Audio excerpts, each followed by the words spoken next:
Hello, and welcome to B.R.A.I.N, B.R.A.I.N Requires an In-Class Newscast. This is a podcast focused on the storytelling side of psychology, featuring your hosts, Lance, Stella, Ella, Clara, and Destry. This week we will be sharing stories about disorders and their treatments. This mini-sode we will be hearing from Stella.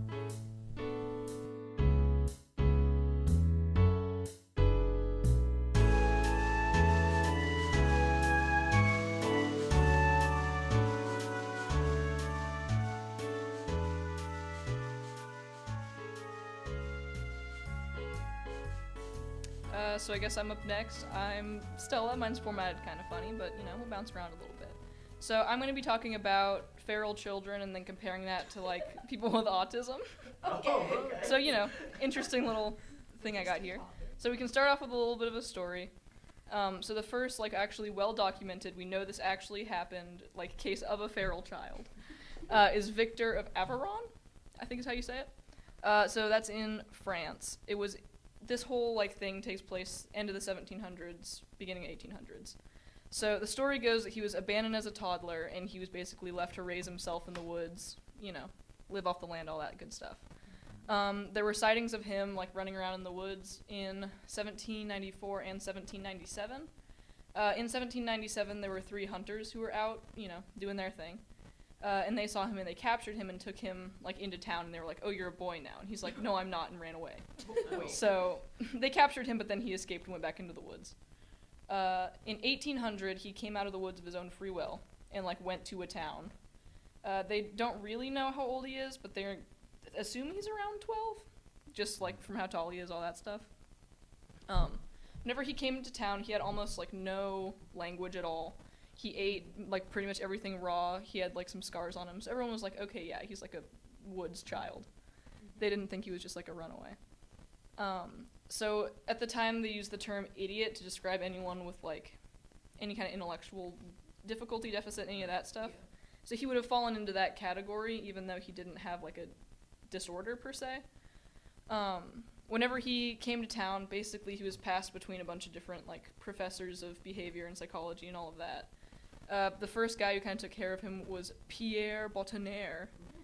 And yeah, he didn't have him for very long. His one fun story is that whenever it first snowed, he watched Victor go out and just play in the snow and have fun and not be cold. And they're like, oh, okay, he's used to the elements. How old was he whenever he was abandoned in the woods? They say toddlerish, so young, but they don't know. Huh. Yeah, they think that he might have had alcoholic, neglectful parents, but they don't know. Okay. So they passed him between a couple of different professors. They watched him. The Renaissance. They were having a Renaissance at the moment. And they were discussing what made man, what made animal, animal. And so he was a prime, example of how a person was made into kind of an animal just through lack of knowledge. He even had a couple of guys come down to see if he was their missing son, but both of them were nah, that's not him. So there was, of course, that ongoing debate that I mentioned. They saw him as kind of uncivilized just because he didn't know language, but he actually was taught a little bit. This guy, Jean-Marc Gaspard-Itard, Jean-Marc Gaspard-Itard, ended up adopting him, kind of, and he kind of watched over the kid for the longest. And he ended up teaching him some basic phrases. He could spell 3 words. He taught him to kind of be a little bit of a boy. But so the techniques that Gaspard-Itard used, terrific name. I'll repeat it every time. Yeah, I will at every opportunity. He adopted him in hopes of teaching him language and empathy. The techniques he used are what is now used in a lot of behavioral therapy. So there's a lot of showing him things and making associations, a lot of empathy based kind of treatment. So because of that, this scientist is kind of considered a pioneer in special education, even though he wasn't trying to be. He was just how would I teach someone to do these things if they didn't know how to do it? And he accidentally invented behavioral therapy, basically. So is Nice. it just classical conditioning, but with people? Well, behavioral, how they use a lot of these in autism today is kind of where that ties in.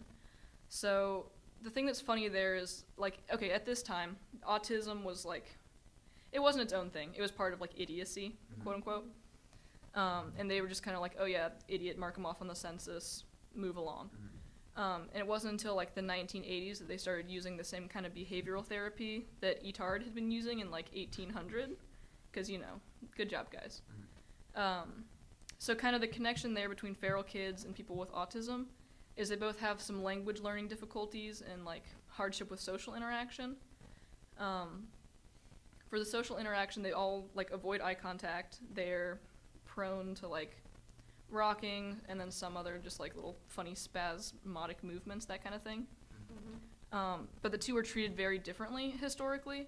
So like the feral children were more like, oh, it's not their fault, like whatever, they're a victim of their circumstance, we'll put our efforts into trying to help them.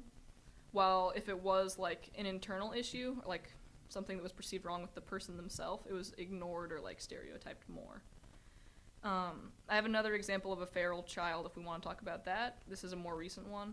Because some people have argued that feral children aren't like super much a thing. They argue that they're people who like have autism who are just also like neglected. But it kind of goes back and forth on whether or not they have autism themselves or whether they just have like the same deficits because of how they were raised.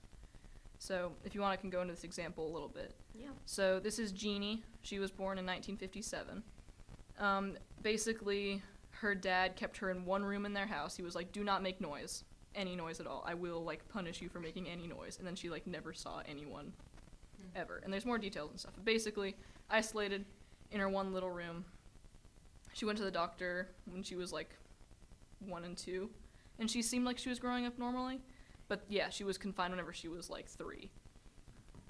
And then she continued to be just, confined in there, couldn't make any noise. Whenever she was 13, her mother went and got like social services, actually like accidentally. She tried to go into one office and went into the wrong one, and they were like, wait a minute, your child looks very wrong. Yeah, and so then she went to the children's hospital. And she had some of the same like difficulties with language, difficulty with like looking at people. She didn't really get like personal connections. Like the different doctors who treated her, she like didn't really distinguish, didn't have a personal bond with any of them. She also had this weird little bunny walk that she would do. Yeah, because she wasn't, she had like taught herself to walk basically. And all of her motor skills were really like odd and not great. Yeah, but the therapy they did with her was also behavioral. So some of them, like the same stuff they use for the autistic, treatments. Of course, there was like less progress made with both Victor and Jeannie than with people with autism, I guess. Because it's easier to learn the younger you are. And because both of them were like re-educated in their teens, it was hard to really integrate them back into society at all. So like, does the feralness of feral children come from not having any human contact? Or do you think it comes from like being in the wild? It's more like no human contact, which is why I like the Jeannie example, because like she technically did have her mom and dad. They were in the house with her. She just never saw them and like didn't speak to anyone. And she had the same kind of like response to that developmentally that Victor did. He was actually like feral. Yeah, because it seems like so it's more just like a kid who grew up outside of our normal like way of raising children, or like I don't know, an abnormal setting without normal like human learning, you know, like social learning, I guess. Yeah. That kind of teaching. Queries. So like, are there any other known problems to it, or is it really just like the social interaction? Well, so Jeannie had some issues developmentally because they think that her dad also would like restrain her to her bed sometimes. Oh. Yeah, so she was also like pale. Both of them were a little bit malnourished just because they kind of had to fend for themselves to a degree. Yeah. But those are all more like situational. Most of the issues with feral kids are just developmentally there, whatever, behind what we would call like their benchmark. Yeah. Yeah, her bone age was that of an 11-year-old, and she was like 13. Wow. Yeah. That's not the time. Yeah, and her like mental, they give her some like IQ type tests, and she scored at like a 13-month-old. Oh. Yeah. Dang. So it's very much like developmentally Yeah. stunted. Being isolated, I guess. Yeah. It kind of seems like going back before domestication and before, right, like trading in language. It seems to be more like literally like bringing back historic traits that have been weeded out of society. Well, yeah, it's very like primitive Like, you don't really need. It's a lot of instinct, I feel like, is happening. Because Yeah. I was Yeah. thinking, like, for the boy who was, like, around a toddler whenever he was Mhm. abandoned, like, how did he know that, like, what to eat? How did he know how to move, like, walk if he was at that age? I don't know. Mhm. Like, how did he know how to do all these things? So, are these, like, primal instincts that come out when your life is in danger? Yeah. Like Well, the- like, he kept eating raw food and stuff like that just because that's what he Yeah. was used to, and he was Yeah. like. But even as, like, a toddler, like, that's pretty... Yeah, well, it's also argued, like, how long he'd been in the woods, because they never found, like, his family or anything. Yeah. Yeah. That's just what they guess from, like, where his development stopped, Mm-hmm. you know? Yeah. Yeah, it's interesting to see like how the primal instincts develop even in the girl who wasn't in the wild, Mm-hmm. It but still felt like she was. Probably Exactly. For her, like, Yeah, it because was her the dad same was very. conditions. Like, Her did dad he, has his own thing. Did he feed her, like, Anything? He fed her, like, now and then. I mean, Oh. well enough that she was like being okay, able to but she was live? malnourished, so Yeah. she wasn't being fed great. Also, there was a lot of, like, if you're loud, you're not going to get fed, because he had, like, a big noise intolerance for some reason. So, Interesting. did he have, like, a disorder? I'm sure. He's yeah, a crazy like, man. It sounds like he Yeah, had he's like, something. Let's put my daughter in a room and lock her in and tell her not to make any noise at So all. the mom, did she know this was happening? The or was she out of mom- the picture? The mom was in the picture, but she was, like, pretty much entirely blind.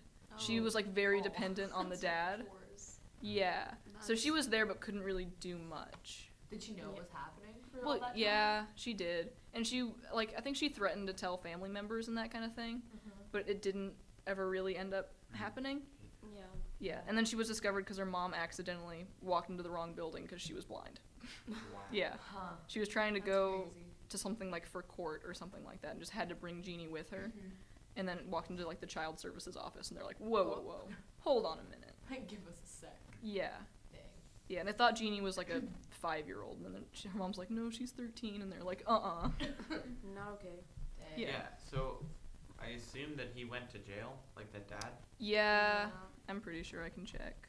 I hope so. God. I No. Because would from the assume sounds of it, so. it I would also assume. sounds like he abused his wife.